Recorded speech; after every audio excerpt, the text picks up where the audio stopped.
Samsung has officially revealed its Galaxy Ring Smart Ring at Mobile World Conference 2024. Initially teased during Samsung's Unpacked event in January, the Galaxy Ring is a health and wellness-focused wearable designed to take on competitors like the Oura Ring. The Galaxy Ring will come in multiple sizes ranging from 5 to 12. Sizes 5, 6, and 7 will have a 17 mAh battery, while sizes 8, 9, 10, and 11 will have an 18.5 mAh battery. The size 12 will house a 22.5 mAh battery. The Galaxy Ring will support Bluetooth LE and Bluetooth 5.4. Samsung Find app has revealed a few more details about the ring. It will have a lost mode, which will let you make the ring blink in order to find it. The Galaxy Ring will employ an LED light. Tipster Yogesh Brar reports that the US pricing will be in the $300 to $350 range, while at India it will be around 35,000 Indian rupees. There will be a monthly subscription under $10 to Samsung Health. Fitbit Premium is $10 per month or $80 for a full year.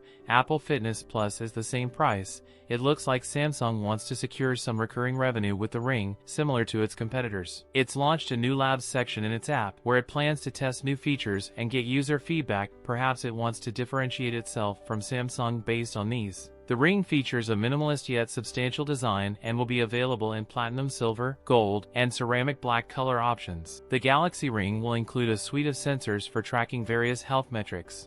Galaxy Ring tracks heart rate, breathing rate, sleep, and night movement, and can even detect early signs of sleep apnea. Users can also set specific well-being goals and receive feedback on their progress via booster cards, which will be available in the Samsung Health app. The Samsung Galaxy Ring is now listed in the battery widgets section of the Good Lock app with other Samsung devices. Samsung is expected to launch its Galaxy Z Flip 6, Fold 6, and Galaxy Ring at the next Galaxy Unpacked event in July 10th. That's it for today's video. If you enjoyed it, don't forget to like, comment, and subscribe for more content. Thanks for watching, and I'll see you in the next one.